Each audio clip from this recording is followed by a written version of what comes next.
ஆண்டவராகிய இயேசு கிறிஸ்து சொல்கிறார், நான் உன்னை விட்டு விலகுவதும் இல்லை, உன்னை நான் ஒருபோதும் உன்னை கைவிடுவதும் இல்லை என்று சொல்கிற தேவன். உன்னை கைவிடாமல் பாதுகாக்கிறவர். நீ எந்த சூழ்நிலைகளையும் அவர் உன்னை பாதுகாக்கிற தேவன்.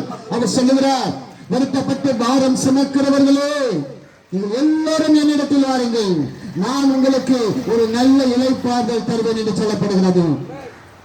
நம்ம பிறந்த வாழ்ந்த எத்தனை ஆண்டுகள் வாழ்ந்து கொண்டிருக்கிறோம்.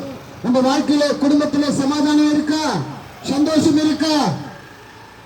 திருமணமாகி கல்யாணமாகி அவங்களோட பிள்ளைகளை பெற்றெடுத்து அந்த பிள்ளைகள் எல்லாம் தாய் தகப்பனுக்கு கீழ்ப்படிந்து இருக்கா? நம்மளுக்கு பிரயோஜனமா இருக்கா?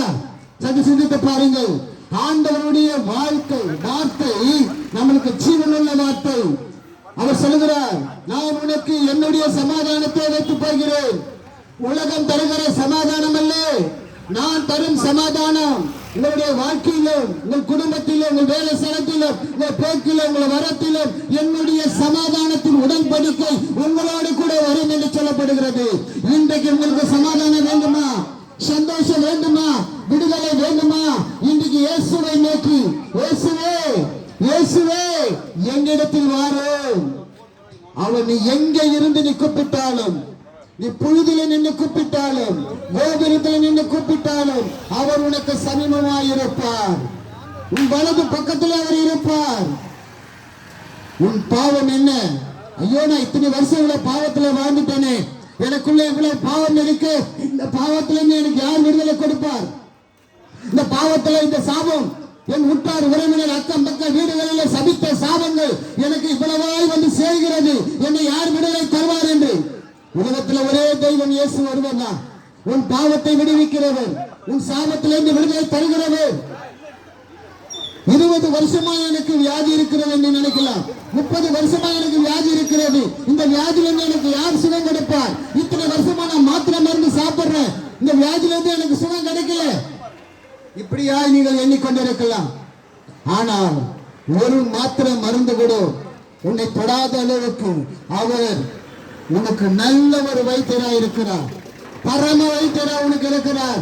அவரிடத்துல முழுமையாய் நம்முடைய ஆவி ஆத்மா சரீரத்தை அவரிடத்துல ஒப்புக் கொடுக்க வேண்டும். இயேசுவே, இது நீ கொடுத்த ஜீவன், நீ கொடுத்த சரீரம், நீ கொடுத்த அவயங்கள் எல்லாம் உனக்கு நான் இருக்கிறேன் என்று சொல்லி பாருங்க. உங்களுடைய வியாதி உங்களுக்கு நீங்கும். 40 வருஷம் பிறவி சப்பானி தேவாலயத்தின் வாசலிலே அவன் பிச்சை கேட்டுக்கொண்டு அவன் சாப்பிட்டுக் கொண்டிருந்தான். தேவனுடைய நாள் வந்தது. யோவானும் பேதுருவும் தேவாலயத்தில் நுழைகிற பொழுது அந்த பிச்சைக்காரன் கேட்டான். அப்போதுதான் யோவானும் பேதுருவும் உற்று பார்த்தார்கள். இத்தனை வருஷமாய் என் பிச்சை கேட்டுக் கொண்டிருக்கிறானே. உற்று பார்க்கும் பொழுது, மகனே, என்னிடத்தில் பொன்னா பொருளோ ஒன்றும் இல்லை, என்னிடத்தில் இருக்கிறதை நான் உனக்கு தருகிறேன் என்று சொன்னார். அப்போது அவன் நினைக்கிறான், ஓஹோ, எனக்கு நல்ல பணம் கொடுக்க போறாங்க, நீ நல்லா சாப்பாடு எல்லாம் செய்து சாப்பிடணும் அப்படின்னு சொல்லி நல்ல சந்தோஷமா இருக்கான். அதான் சொன்னாரு, என்னிடத்திலே பொன்னா பொருள ஒன்றுமில்லை, என்னிடத்தில் இருக்கிறதை நான் உனக்கு தருகிறேன் என்று சொன்னார். அப்போதுதான் இயேசுவின் நாமத்தினாலே, இயேசுவின் நாமத்தினாலே நீ எழுந்து நடு, உன் படுக்கை எடுத்துக்கொண்டு எழுந்து நடு என்று கரங்களை பிடித்து தூக்கி விட்டார். தேவனுடைய தேவாதி தேவனுடைய இயேசு கிறிஸ்துவினுடைய வல்லமை அங்கே இறங்கினதுனாலே அந்த 40 வருஷம் கட்டப்பட்டிருந்த அந்த கட்டுகள், பிறவி சப்பானியின் கட்டுகள், தாயின் வயிற்றிலே கட்டப்பட்டிருந்த கட்டுகள், ஒரு கற்பம் தரிக்கிறது என்றால் நீ பாவத்தோடு தரிக்க கூடாது, சாபத்தோடு தரிக்க கூடாது. அது தேவனுக்கு பிரியமாயிராது. இத்தனை வருஷம் பாடுகளை அனுபவித்தது ஆண்டவராகிய இயேசு கிறிஸ்து உனக்கு உன் பாவத்தை மன்னிக்கிற தேவனாய் இருக்கிறார். 40 வருஷம் அந்த பிறவி சப்பானுடைய கட்டுகள் அந்த தேவாலயத்தின் வாசலிலே அங்கு அவுக்கப்பட்டது. அந்த தேவாலயத்தின் வாசலில் அவுக்கப்பட்ட அந்த சப்பானி எழுந்து நடந்து அந்த தேவாலயத்திலே துள்ளி குதித்து தேவனை மகிமைப்படுத்தினார். ஹல்லேலூயா, ஹல்லேலூயா. இன்றைக்கு உங்கள் குடும்பத்தில் கட்டுகளோடு இருக்கிறீர்களா? 40 வருஷமா, 20 வருஷமா, 10 வருஷமா என் பிள்ளை என்கிட்ட பேசல, நான் எவ்வளோட படிக்க வச்சேன், நல்லா படிக்க வச்சேன், நல்ல வேலை வாங்கி கொடுத்தேன், நல்ல கல்யாணம் பண்ணி வச்சேன், எங்களுக்கு பிரயோஜனமே இல்லை. பிள்ளைகளை தேவனிடத்தில் ஒப்பு கொடுக்க வேண்டும். இயேசு சொல்லுகிறார், சிறு பிள்ளைகளை என்னிடத்தில் வருவதற்கு ஒருவரும் தடை செய்யாதிருங்கள், ஒருவரும் தடை செய்யாதிருங்கள், அதை தடை செய்யக்கூடாது. இயேசு சொல்லுகிறார், தடை செய்யாதிருங்கள், நான் அவர்களுக்கு ஞானத்தையும் அறிவையும் நான் தருவேன் என்று சொன்னார். தாய் தகப்பனை கனம் பண்ணுங்கள், தாய் தகப்பனை கனம் பண்ணுங்கள், பெற்றோரை கனம் பண்ணுங்கள், முதியோரை கனம் பண்ணுங்கள். ஆண்டவராகிய இயேசு கிறிஸ்துவின் வார்த்தை உங்களுக்கு வருகிறது. இப்போது நீங்கள் வியாதியோடு இருக்கிறீங்களா, பலவீனத்தோடு இருக்கிறீங்களா, இன்னைக்கு கட்டுகளோடு இருக்கிறீங்களா, சாபத்தோடு இருக்கிறீங்களா, உங்களுக்கு ஒரு விடுதலை உங்களை தேடி வருகிறது, உங்களை தேடி வருகிறது.